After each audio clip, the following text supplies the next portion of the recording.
مولاي صل وسلم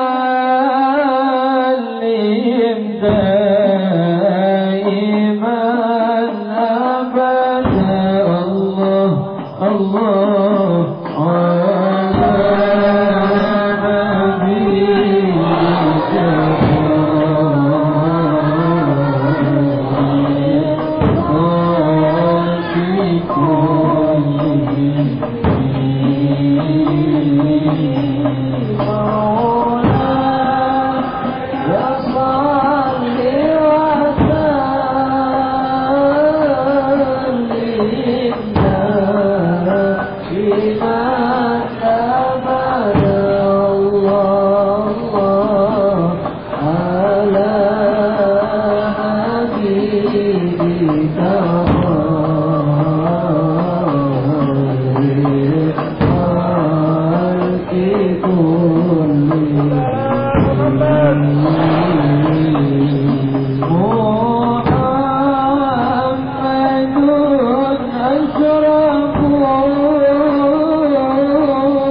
Sedemikian tumpukan dosa dan kesalahan mengotori hati kita dan mengotori iman kita. Namun dia Allah tetap membiarkan kalimat La ilaha illallah dalam diri kita. Ini menunjukkan cinta Allah kepada kita. Maka pahamilah cintanya kepadamu yang tidak mencabut iman kita dengan dosa-dosa kita kepada Allah. Menunjukkan luasnya maaf Allah Subhanahu wa ta'ala sangat tersedia bagi para pendosa, agar mereka malu dan merasa terharu atas cintanya Allah kepada hamba kepadanya. Hadirin hadirat yang dimuliakan Allah, betapa besarnya kecintaan Allah Subhanahu wa ta'ala meningkatkan iman ini. Dan tentunya cintanya akan lebih indah dan akan lebih besar ketika kita memupuk iman kita dan menjawab cintanya Allah dengan cinta kita pula kepada Allah. Hadirin hadirat yang dimuliakan Allah, sungguh dialah nama Allah, nama yang paling indah dari semua nama, nama yang paling agung diucapkan bibir dan diingat sembari.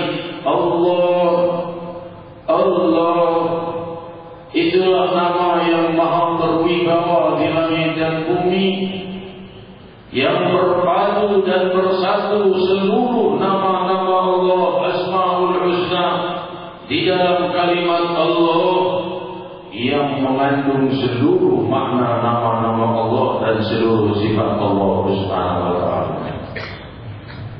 Ketika kita memahami hadis Nabi sallallahu alaihi wasallam riwayat sahih Bukhari, inna lillahi tis'atun wa tis'una isman man yahfazha dakhala al-jannah. Sungguh Allah mempunyai 99 nama.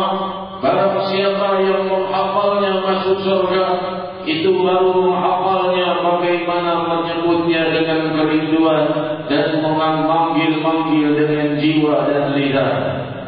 Itu 99 nama terkandung pada satu nama, yaitu Allah. 99 nama Allah yang dipenuhi samudra kemuliaan ada di dalam satu kalimat, yaitu Allah. Tidak ada yang lebih bercahaya di alam semesta ini melebihi Allah Subhanahu wa taala yang maha memiliki cahaya, yang maha memiliki segala kejadian dan ketentuan, yang maha memiliki seluruh tubuh manusia, hewan dan tumbuhan. Jalla wa ala Subhanahu wa taala yang maha menciptakan miliaran sel yang merangkai tubuh kita, dan dia tunggal memilikinya. Betapa indahnya sang pemilik kita, sang pemilik tangan, sang pemilik panca indera kita, sang pemilik kehidupan kita, yang maha memelihara kita dan terus kita dalam keadaan dosa dan kesalahan, dan dia Allah menawarkan maafnya. Maka jawablah dengan sujud, jawablah dengan sambutan hangat atas Tuhanmu dan penciptamu Allah. Jika kau menyambut dengan sambutan hangat para tamu atau teman atau kekasih, sambutlah dia Allah lebih dari itu semua. Dialah yang paling disambut dari semua yang kau sambut dengan kehangatan. Sambutlah dengan jiwamu yang terbuka seluas-luasnya untuk Rabb. Sambutlah cintanya dengan doa dan munajat memanggil namanya. Sambutlah dengan menyungkur sujud. Sambutlah dengan permesraan berduaan dengannya di malam hari dalam ruku dan sujud. Sambutlah dengan kalimat Subhana rabbiyal a'la wa bihamdihi. Maha suci Tuhanku yang maha tinggi dan baginya segala puji. Sambutlah dengan puja-puji kepadanya. Dialah yang paling berhak menerima pujian dari semua yang dipuji. Allah maha berjasa kepada seluruh makhluknya, maha berhutang budi seluruh makhluknya kepada satu, yaitu Allah. Satu, yaitu Allah yang maha tunggal dan maha sempurna. Satu, memiliki kekayaan terluas yang membagi-bagikan istana-istana Mekah dengan pembagian untuk kenikmatan yang abadi dan kekal.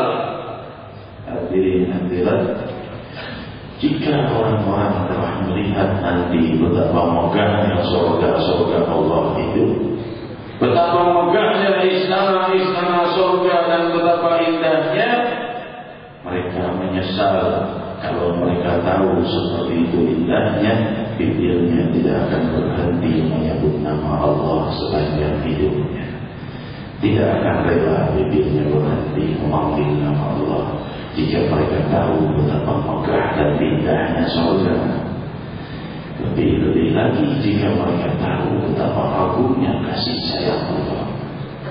Jika seorang hamba telah ditimbang amalnya dan amalnya lebih banyak dosa daripada pahala, dia telah berdiri di pintu neraka dan dia berbalik, "Wahai Allah, aku sangka Engkau tidak akan memasukkanku ke dalam neraka." Maka Allah menahannya dari jurang neraka. Hamba masuk ke dalam surga karena sangka baikmu kepadaku. Demikianlah jawaban cinta. Sangka baik mesti datang dari cinta. Demikian perlakuannya terhadap yang mencintainya. Jalla wa'ala, semoga Allah menerangi jiwa kita dengan cinta kepadanya siang dan malam. Rasul sallallahu alaihi wasallam bersabda, diriwayatkan dalam Sahih Bukhari, "Inna ahadakum ya'malu bi'amali ahli an-nar hatta yakun bainahu wa bainaha illa dhira' fayasbiq 'alaihi al-kitab fay'amal bi'amali ahli al-jannah fayadkhuluha wa inna ahadakum la ya'malu bi'amali ahli al-jannah hatta yakun bainahu wa bainaha illa dhira' fayasbiq 'alaihi al-kitab fay'amal bi'amali ahli an-nar fayadkhuluha." Ada di antara kalian, kata Rasul, maksudnya di antara manusia yang beramal dengan amalan ahli surga, amal saleh siang dan malam, sampai antara dia dengan surga tinggal satu hasta. Lantas didahului oleh takdirnya Allah. Lantas dia beramal dengan amal ahli neraka dan dia masuk neraka.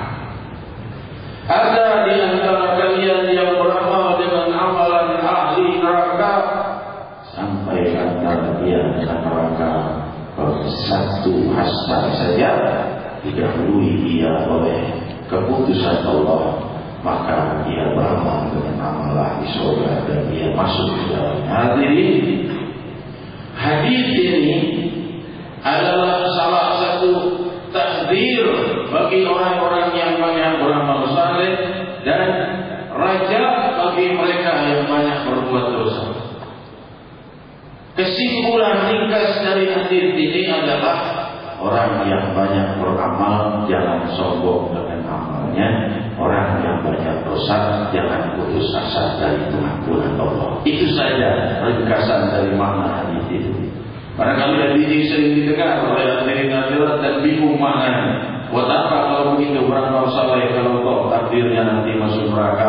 Buat apa pula kita cepat buru-buru toh bisa saja nanti akhirnya ketentuan Allah masuk surga? Bukan demikian. Yang dimaksud adalah orang yang beramal saleh jangan sombong dengan amal salehnya, menghina orang-orang yang berbuat kemungkaran. Kalian ini ahli neraka, untung neraka, sudah bau neraka dan lain sebagainya.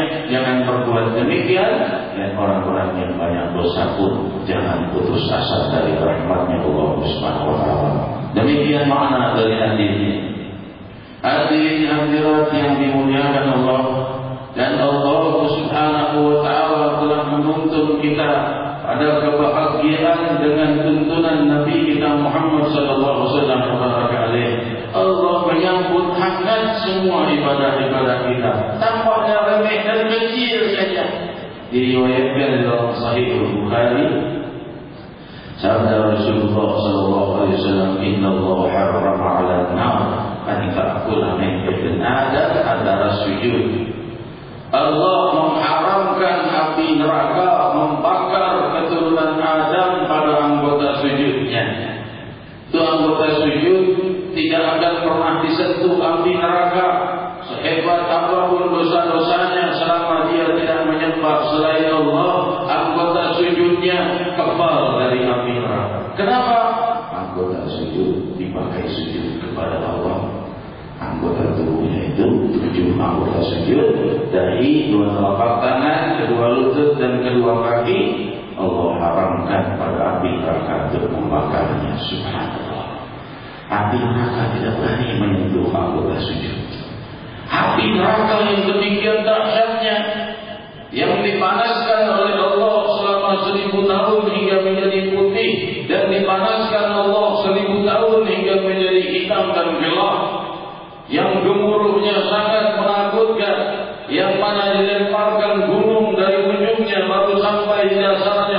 setelah 40 tahun api itu ternyata tidak mau menyentuh kulit yang bersujud kepada Allah. Ini hanya kulitnya, bagaimana jiwa yang bersujud, bagaimana jiwa dan bibir yang menyebut subhanallah wa bihamdihi, jiwa yang menikmati sujud, menjadikan sujud sebagai lampiasan kerinduannya kepada Allah Subhanahu wa taala. Demikian hadirat Allah memanjakan dan memuliakan hamba-hambanya yang ingin dekat kepada Allah Subhanahu wa taala. Hadirin hadirat yang dimuliakan Allah, Rasul sallallahu alaihi wasallam selalu menjaga kita untuk selalu bahagia, untuk selalu terjaga. Sampai hadis kita baca tadi bersama-sama, sabda Rasulullah riwayat Sahih Bukhari, ta'awwadu billah min jahdil bala wa darajil syaqa wa su'il qada wa syamatatil a'da.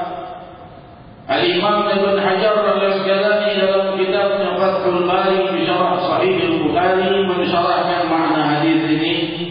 Rasul bersabda, tentunya artinya kalian berlindunglah, kata Rasul, daripada dahsyatnya tumpukan dosa. Imam Ibn Hajar mengatakan jahdul bala di sini musibah yang berat datangnya berturut-turut. Sudah dapat musibah, kena musibah lagi, sudah musibah lagi dan lagi. Ini jahdul bala. Rasul sallallahu alaihi wasallam mengetahui ini akan datang sering pada keturunan Adam, dan beliau mengajarkan kita berlindung darinya. Di antaranya jahdul bala, musibah yang berturut-turut. Ini hadirin, Rasul mengajarkan ini. Tentunya mereka yang berdoa dengan doa ini maka sudah bisa dipastikan bebas sepanjang hidupnya dari musibah yang berturut-turut. Inilah mukjizat Nabi Muhammad SAW yang tersimpan dalam sunnahnya. Kita berkata, bagaimana bisa musibah yang berturut-turut dibebaskan oleh Allah hanya karena doa? Tentunya doa adalah munajat yang terikat dengan sunnah Muhammad Rasulullah. Bukankah beliau dibangkitkan rahmatan lil alamin sebagai pembawa rahmat bagi sekalian alam semesta? Demikian indahnya tuntunan sang pembawa rahmatnya Allah. Musibah yang berturut-turut akan tercabut dari hari-harimu karena doamu mengikuti sunnah Nabi Muhammad SAW. Puji syukur tidak terhenti atas kebangkitan Nabi Muhammad SAW. Dapat beratnya musibah yang datang berturut-turut. Hadirin hadirat, hal ini sering datang kepada kita dan ini obatnya. Obati kehidupan sisa usia kita, tersingkir dari kehidupanmu musibah yang berturut-turut ini. Jahdul bala wa darajil syaqa. Darajil syaqa ini Al-Imam Ibn Hajar dalam kitabnya Fathul Bari menjelaskan, yaitu kehinaan yang atau siksa Allah dan kepedihan, berupa pedihnya sakaratul maut, berupa pedihnya azab kubur, berupa pedihnya api neraka. Ini semua darajul syaqa, keluarnya kesulitan dan kehinaan. Itu hadirin hadirat tercabut kalau kita berdoa dengan doa ini. Ada orang terkena siksa kubur, ada orang terkena api neraka, ada orang terkena pedihnya sakaratul maut. Mau obatnya agar kita bebas dari itu semua? Ikuti rahmatan lil alamin Sayyidina Muhammad sallallahu alaihi wasallam. Ini doa diajarkan oleh Rasulullah. Lihat, ini umatku Nabi ada yang terkena tumpukan musibah, ada yang kena tumpukan kehinaan berupa syakawah. Syakawah itu adalah masuk ke dalam rangka dan kehinaan. Ini ada lagi yang terkena su'ul qada. Apa itu su'ul qada? Di sini kita lihat su'ul qada. Su'ul qada itu adalah buruknya ketentuan. Imam Ibn Hajar mensyaratkan ini, makna su'ul qada di sini adalah ketentuan Allah yang datang tapi membawa efek buruk bagi kita. Apapun itu, kalau bentuknya indah. Misalnya bentuknya indah apa? Pernikahan. Ternyata setelah menikah jadi musibah, muncul permasalahan, muncul perpecahan, muncul fitnah. Ini su'ul qada. Walaupun tampaknya indah tapi bawa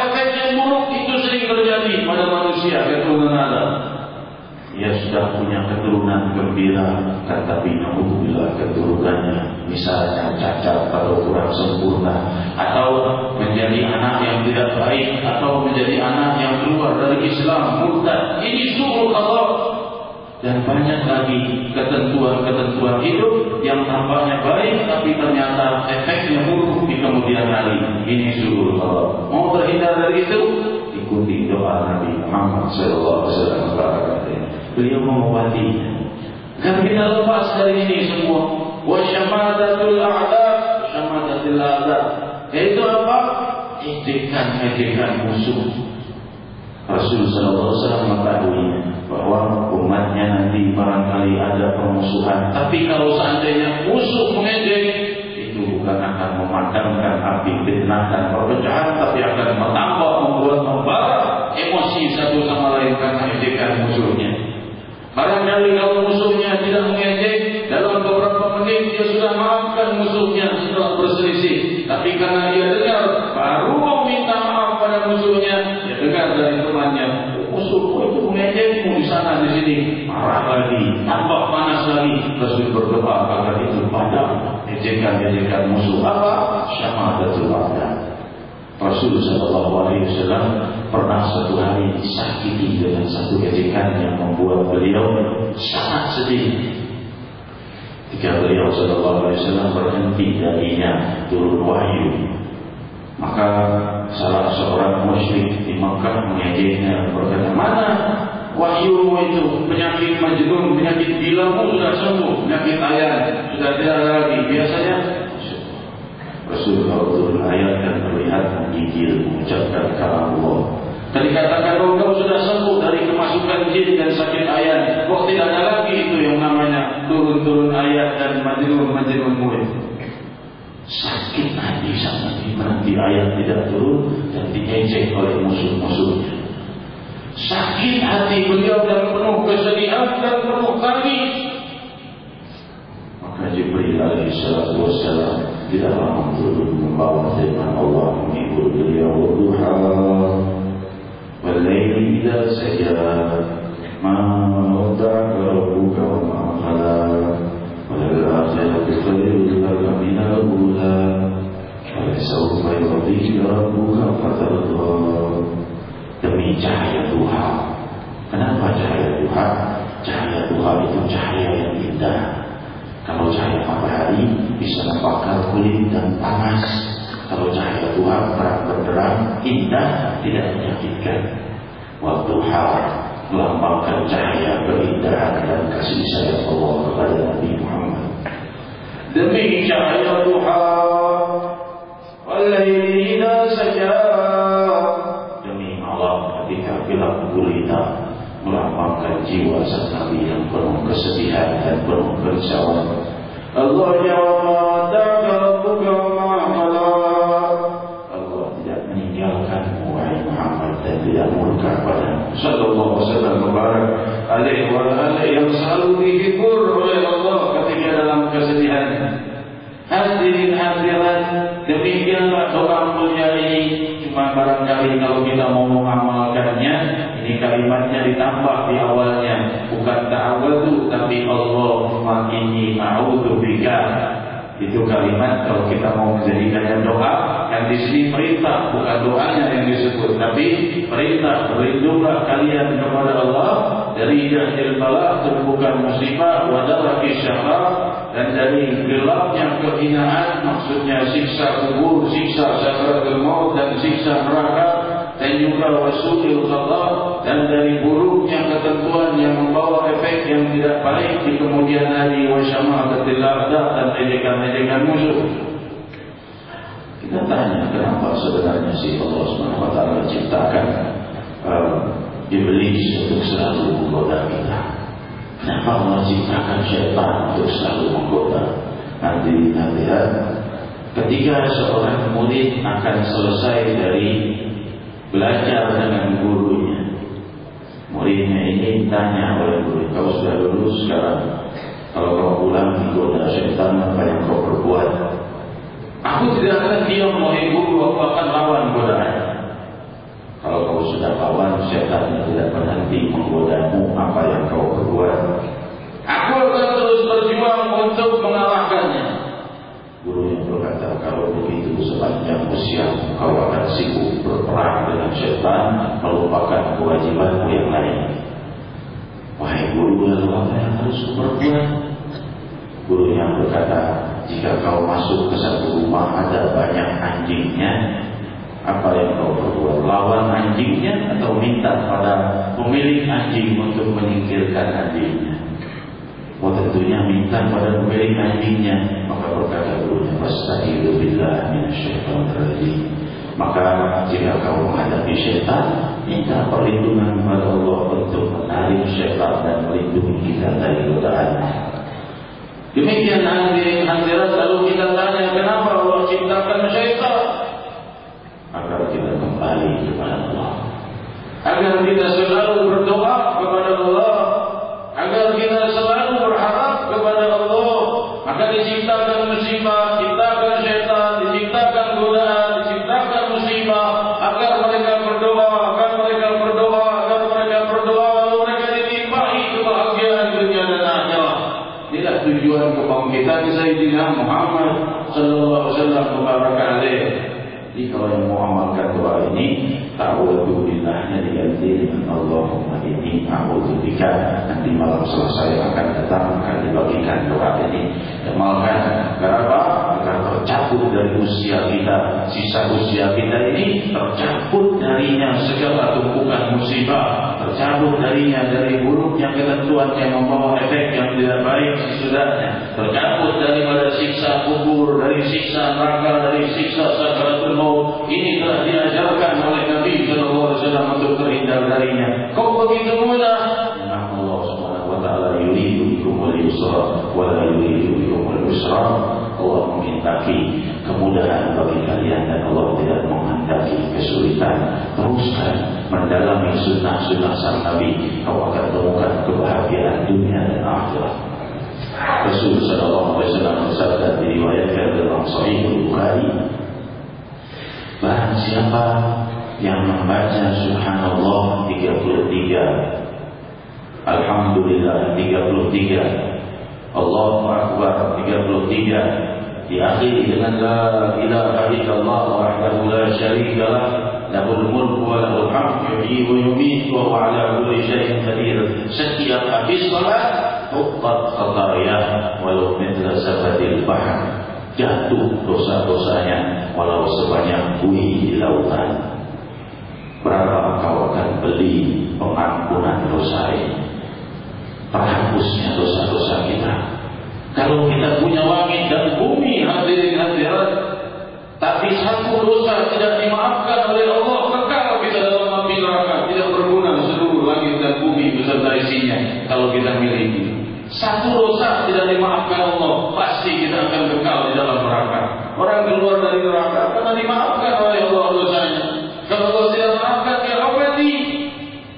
Ini hadirin hadirat, sang pembawa rahmah lil alamin Nabi Muhammad sallallahu alaihi wasallam mengajarkan kita agar terhapus dari dosa. Hapus dosa-dosamu setiap habis salat, baca Subhanallah 33, Alhamdulillah 33, Allahu Akbar 33, diakhiri dengan La ilaha illallah wahdahu la syarika lah, lahul mulku wa lahul hamd yuhyi wa yumiitu wa huwa ala kulli syai'in qadir. Mulai besok subuh jangan tinggalkan ini, pastikan dosa-dosamu runtuh dan jangan kau tinggalkan selama salat 5 waktu. Terus sampai kau wafat, kau akan temukan betapa agungnya kalimat-kalimat zikir yang diajarkan Nabi Muhammad sallallahu alaihi wasallam.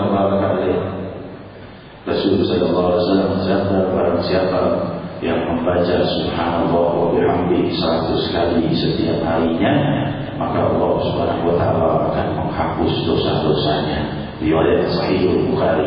Subhanallah wa bihamdihi, Subhanallah wa bihamdihi adalah kalimat yang paling dicintai Allah. Demikian riwayat Sahih Muslim, ahabbul kalimah ila Allah Subhanallah wa bihamdihi.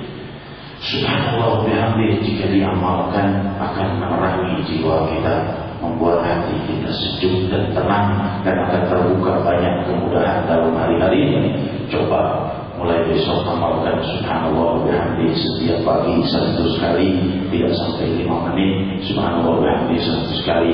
Kau akan lihat hari itu penuh dengan ketenangan, kesejukan dan kebahagiaan. Warisi rahmat yang Allah datangkan dengan kebangkitan Nabi Muhammad SAW.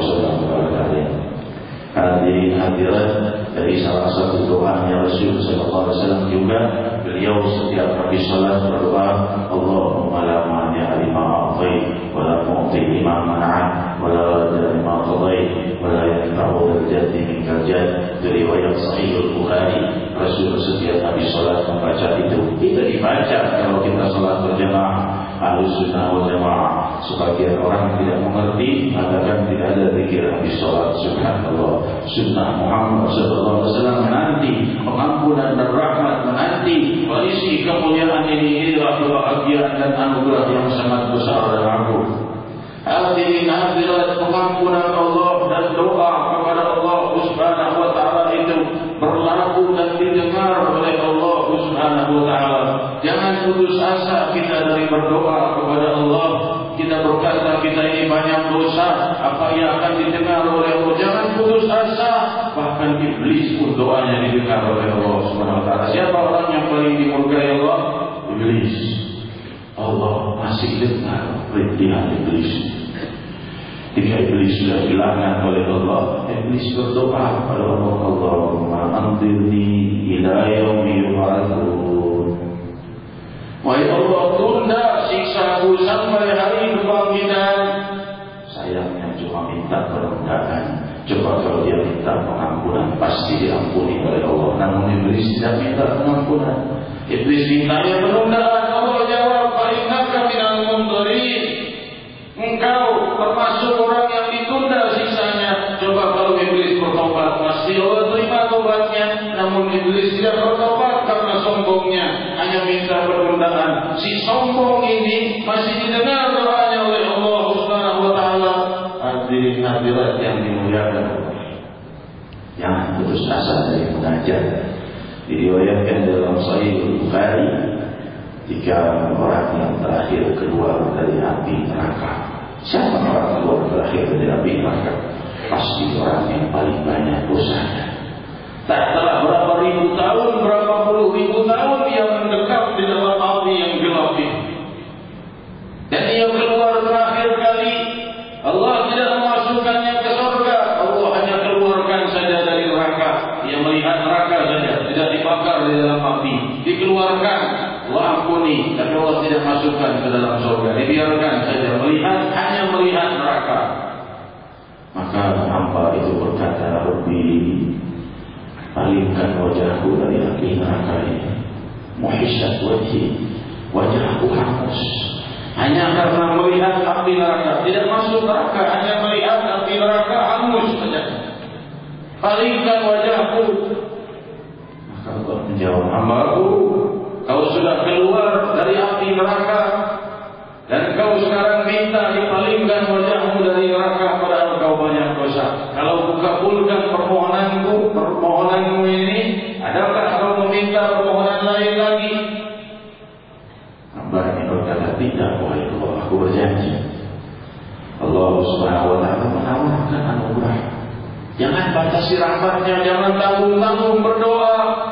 Dia hanya minta jangan melihat neraka. Allah palingkan wajahnya, melihat surga dari kejauhan. Tidak tahan melihat indahnya surga. Doa lagi ya kepada Allah, Rabbi, dekatkan aku ke surga. Kenapa tidak minta masuk surga? Allah Subhanahu wa taala berkata, hambaku, kau telah berjanji, jika kau kabulkan doaku saat itu, kau tidak minta lebih lagi. Sekarang kau minta dan kau mengingkari janjimu. Apa dosa orang mengingkari janji? Bisa balik ke neraka kalau Allah perlakukan dengan keadilan. Namun Allah perlakukan dengan kasih sayang. Dia berkata, hambaku, kau sudah janji. Hamba yang merintih, Rabbi la taj'alni ashqa khalqik. Jangan kau jadikan aku hambamu yang paling hina. Maka Allah berkata, kau beri nanti, kau minta lagi atau tidak? Tidak, wahai Allah. Demi Allah, aku janji tidak minta lagi. maka dia didekatkan ke pintu surga. Dia sudah janji aku tidak akan minta masuk surga, cuma lihat. Dia lihat anak-anaknya, keluarganya, temannya, kerabatnya di dalam surga itu. Dia doa lagi kepada Allah, tidak tahan melanggar janjinya lagi. Rabbi adkhilni jannah, wahai Allah masukkan aku ke dalam surga. Allah berkata, hambaku 3 kali kau mengingkari janji. Kau sudah katakan tidak minta lebih lagi. Yang banyak berkata, Rabbi dan taj'alni asyraf khalqik, jangan kau jadikan aku hambamu yang paling hina. Maka Allah berkata, Rabbi adkhilni jannah, masuk surga hambaku. Hambanya masuk surga, dia lihat yukhayyal ilaih annaha qad mulk. Ternyata surga sudah penuh. Hambanya ini kecewa. Dari kecewanya marah kepada Allah. Rabbi ta'tazili, wahai Allah kau mempermainkanku, surga sudah penuh, kau suruh aku masuk, sudah tidak ada tempat lagi, padahal kau yang suruh aku masuk. Allah berkata, hambaku masuk surga. Ia kembali lagi dan dia lihat surga penuh. Dia berkata, ta'tazili Rabbi, kau betul-betul mengecewakanku, wahai Allah. Allah berkata, hambaku tangannya, silahkan hambaku sekarang kau berangan-angan. Surga sudah penuh, kau berangan-angan sekarang. Dia berangan-angan, punya rumah, punya gedung, punya segala. Allah berkata, hambaku masuk surga bagimu 10 kali lebih luas dari dunia dan segala isinya.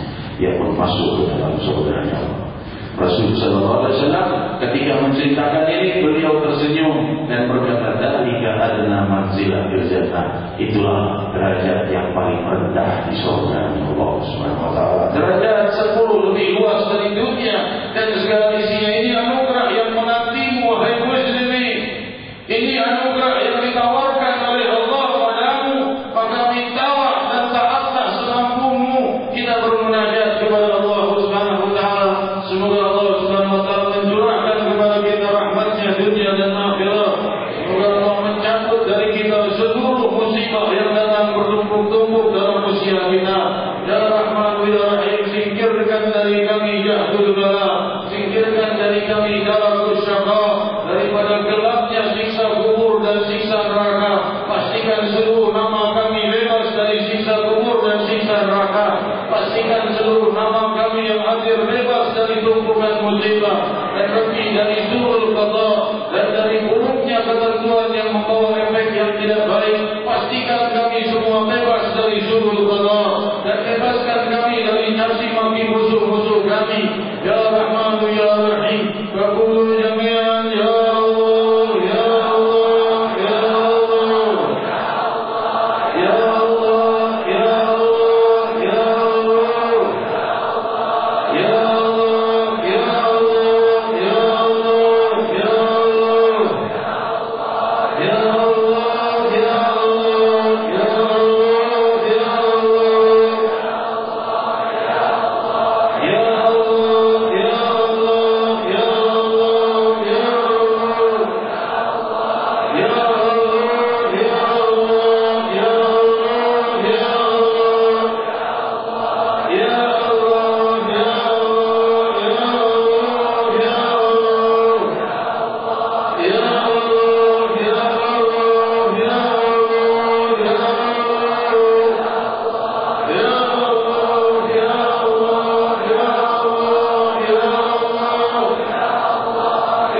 Allah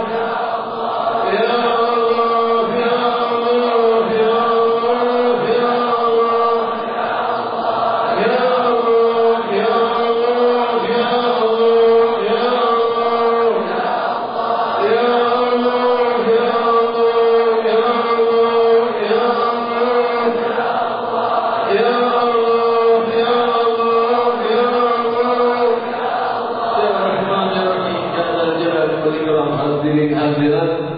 Jika orang-orang yang telah di dalam kuburnya itu dihidupkan kembali, bibirnya tidak akan berhenti menyebut nama Allah, Allah. Bibirnya tidak akan mau diam dari menyebut nama Allah, Allah. Dia akan tidak akan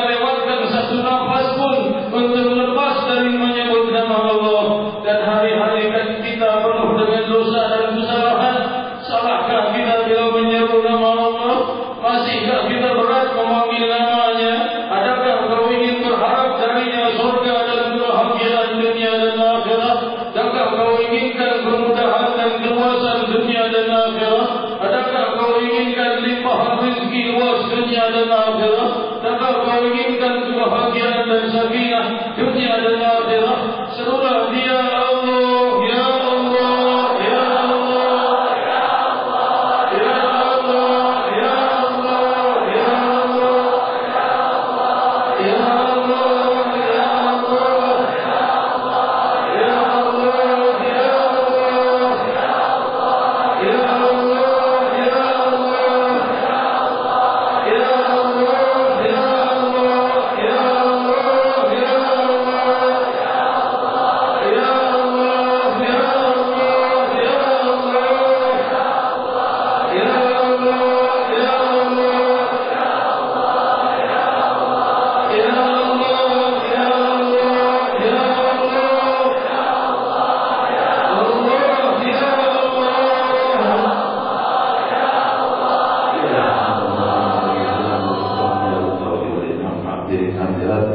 Insyaallah 29 Juli malam Israful Mi'raj, malam 27 Rajab, tepatnya hari Rabu 29 Juli, kita akan mengadakan tabligh akbar dan zikir ya Allah sebanyak 1000 kali di Masjid Nadim. Insyaallah dihadiri lebih dari 300.000 muslimin muslimat.